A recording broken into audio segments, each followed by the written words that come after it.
Imagine opening a magazine in 1962 and finding a full-page ad selling a genuine World War II battle rifle for less than the price of a pair of shoes. No license, no background check, no waiting. Just a coupon, a stamp, and a few dollars, and a few weeks later a crate arrived at your door, packed in grease with a rifle that had crossed a continent and fought a war inside it. For 20 years after 1945, that was simply how America bought guns. Then, in a single year, it all stopped. Millions of surplus military rifles vanished from the mail order pages forever. People still argue about what really happened in 1968 and why. Was it really about guns at all? Or was it about something far darker that had nothing to do with World War II and everything to do with 3 assassins' bullets? Stay with me, because the real story is stranger and more political than the legend lets on. Here is the part almost nobody tells you. The guns themselves were never confiscated. Not one rifle already sitting in an American closet was ever taken away in 1968. So if the law didn't seize the guns, what exactly did it ban? And why does the myth of a mass gun ban still get repeated more than 50 years later? To understand what actually happened, you first need to understand the flood that came before it. After the Second World War, the United States found itself holding an ocean of weapons it no longer needed. Millions of rifles built for a war that was already over. Depots across America and occupied Europe overflowed with Springfields and Enfields and captured Mausers and Italian Carcanos pulled from defeated armies. The government did not want to store them forever, and it did not want to destroy something that still had value. So through the 1950s and into the 60s, surplus dealers began importing foreign military rifles by the boatload. Companies with names like Interarms and Ye Old Hunter bought entire stockpiles from Europe for pennies on the dollar and resold them to American civilians through mail-order catalogs and gun magazine advertisements. The prices were almost impossible to believe. A fully functional bolt-action battle rifle often sold for $10 to $20.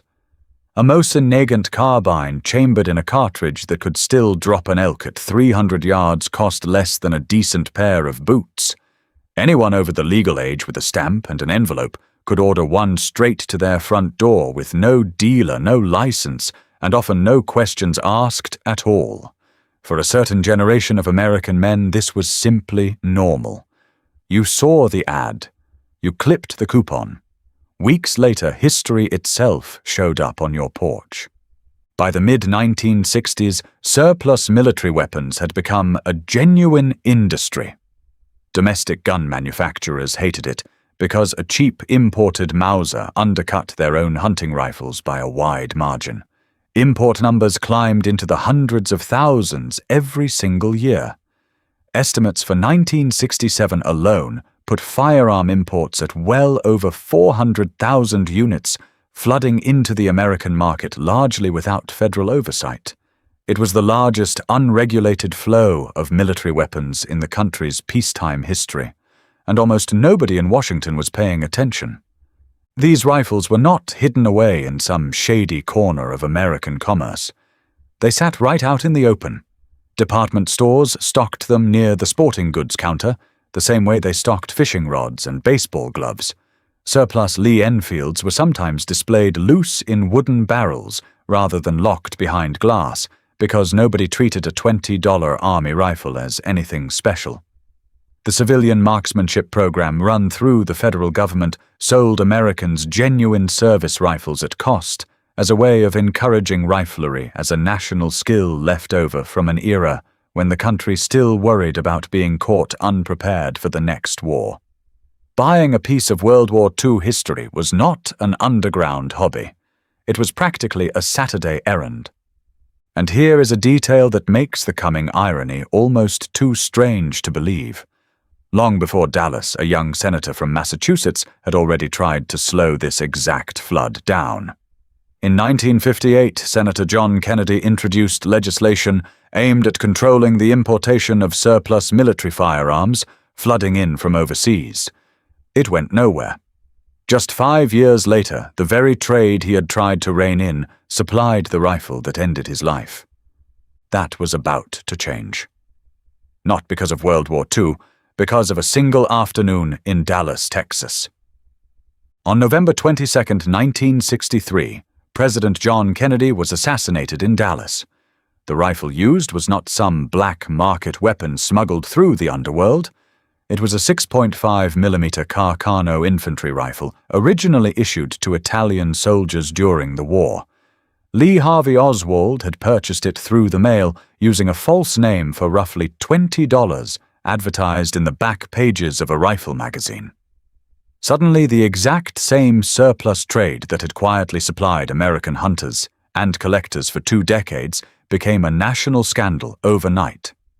The rifle that killed a president had been bought through the same mail order system that armed half the hunters in America. Congress already had a bill sitting in committee before the assassination.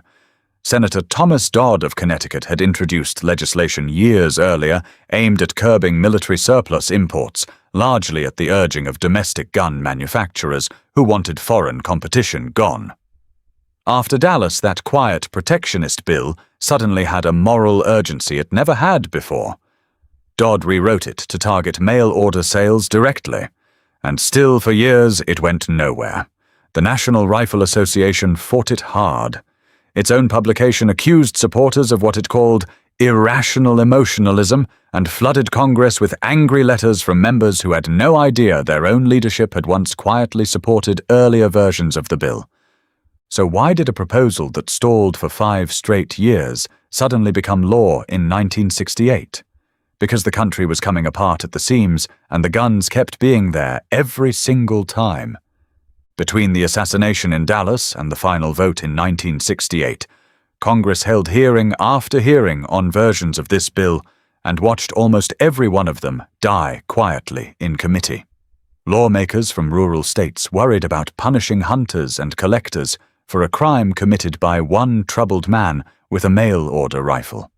Domestic manufacturers lobbied hard behind the scenes for the import restrictions while staying carefully silent about their own financial motives. Witness after witness testified that ordinary sportsmen should not lose access to affordable rifles because of what happened in Dallas. For half a decade, that argument won.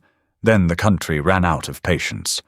1968 was one of the most violent years in modern American history. Cities were burning after riots. Crime rates were climbing year over year. And then in April, Martin Luther King Jr. was shot dead in Memphis. 2 months later, in June, Robert Kennedy, running for president himself, was assassinated in a hotel kitchen in Los Angeles. Within 5 years, the country had watched a president, his brother, running for the same office, and the nation's most prominent civil rights leader all die by gunfire. The political will that had been missing for half a decade arrived all at once, and it arrived furious. Lyndon Johnson, who had already signed sweeping civil rights legislation, now pushed hard for what would become the strongest firearms law in American history.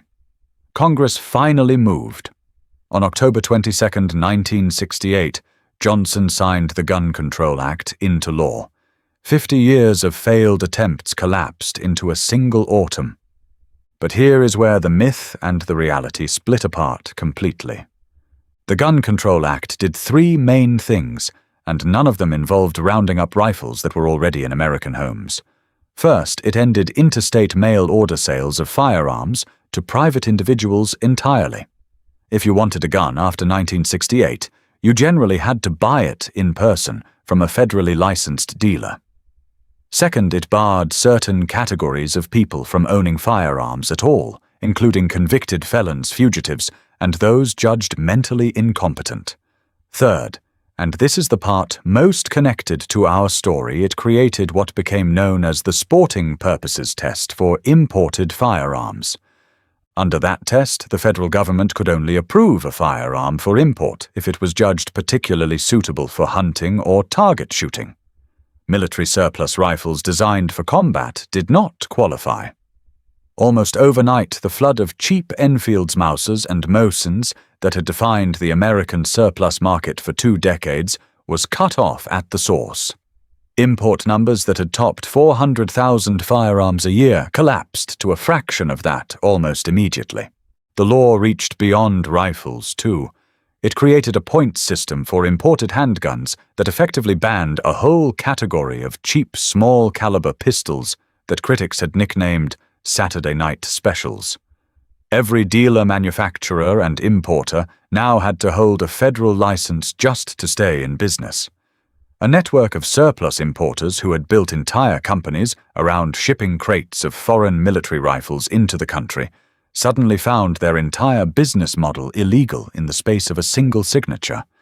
The war had ended in 1945, but the flood of its weapons into American hands did not end until Congress finally closed the tap in 1968. And here is the twist almost nobody mentions. The very domestic manufacturers who had quietly pushed for import restrictions years earlier got exactly what they wanted. Cheap foreign competition disappeared from the shelves. Historians studying the law later described it using a classic Bootleggers and Baptists framework. Moral reformers wanted fewer guns on the street. Manufacturers wanted fewer rifles undercutting their prices. Both groups pushed the same law for entirely different reasons, and both got what they wanted. So what happened to the millions of surplus rifles already sitting in American gun cabinets? Nothing happened to them at all. The law was not retroactive. Every Enfield, every Mauser, every Carcano, and every Mosin bought through those old mail-order catalogs remained perfectly legal to own, keep, and pass down. The myth of a mass confiscation simply is not true and never happened. What ended was the pipeline, not the property. There is a strange loophole tucked inside the law that almost nobody talks about. The Gun Control Act allowed certain older or historically significant firearms to still be imported if they qualified as what the law called curios or relics.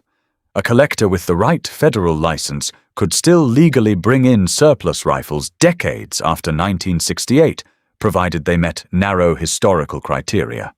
This tiny carve-out kept a small but steady trickle of military history flowing into American collections even after the main flood was shut off completely. Another detail that surprises people. The sporting purposes test was so vague that its interpretation shifted with every administration for decades afterward.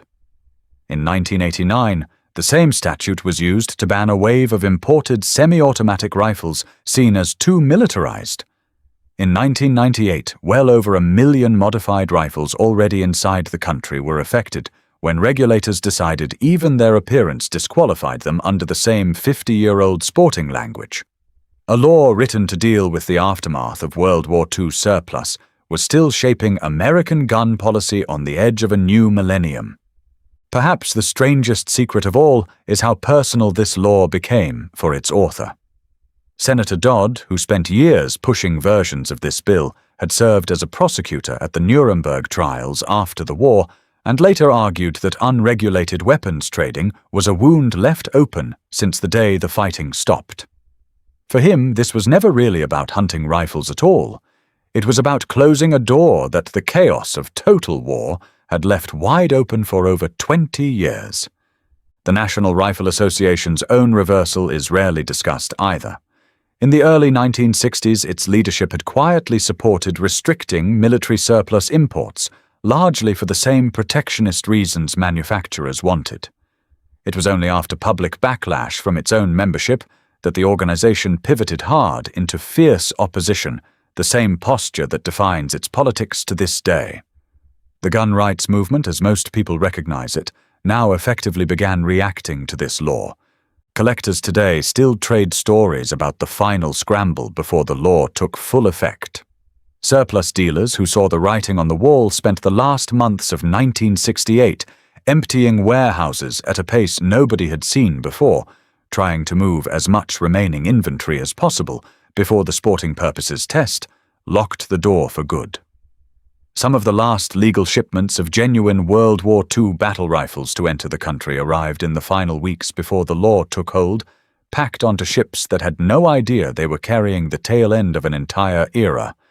And one final twist worth sitting with. The rifle that started this entire chain of events, the Carcano that Oswald bought through the mail for about $20, was itself a relic of a war fought against the United States. A weapon issued to Italian soldiers under Mussolini ended up ending an American president's life on American soil 20 years after that war had already been lost and won. The legacy of 1968 still shapes how firearms move through this country today. Every background check, every dealer license, every restriction on importing a military pattern rifle traces its legal foundation back to that single October afternoon when Johnson signed his name. The Brady Act of the 1990s later built directly on top of this same framework, adding computerized background checks to a system the Gun Control Act had first created. The Firearm Owners Protection Act of 1986 softened parts of the original law after years of complaints from dealers and collectors, but the core import restrictions, the ones that ended the Great Surplus Flood, have never been repealed. Walk into any gun show today and you will still see tables covered in these survivors. A Mauser with matching serial numbers still stamped into the wood. An Enfield with faded unit markings from a war that ended before most of its current owners were even born. Sellers will often tell you exactly when a piece was imported, because that single detail before or after 1968 can double or triple its value overnight. The paperwork of a law signed more than 50 years ago still quietly decides what a rifle in someone's hand is worth today. Today, collectors still hunt for the surviving pieces of that vanished era. Original World War II surplus rifles imported before 1968 now sell at gun shows and auctions for many times their original mail-order price.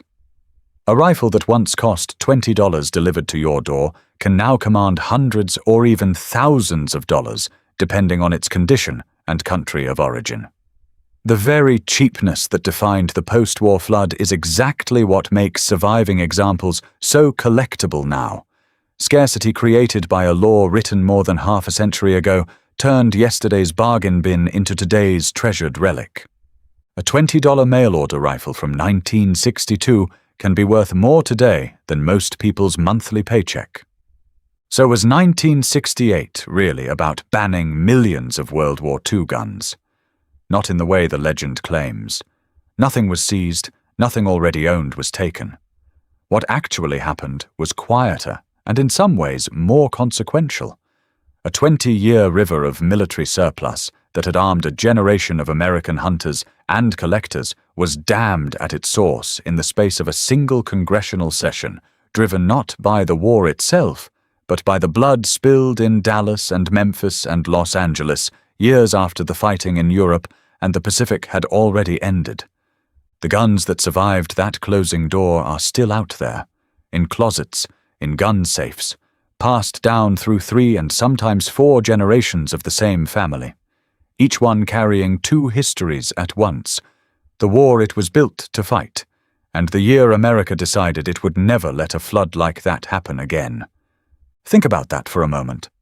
A rifle forged in a wartime factory in the 1940s, shipped across an ocean as surplus in the 1950s, sold through a magazine coupon in the 1960s, and frozen in place by a law passed in the shadow of 3 assassinations.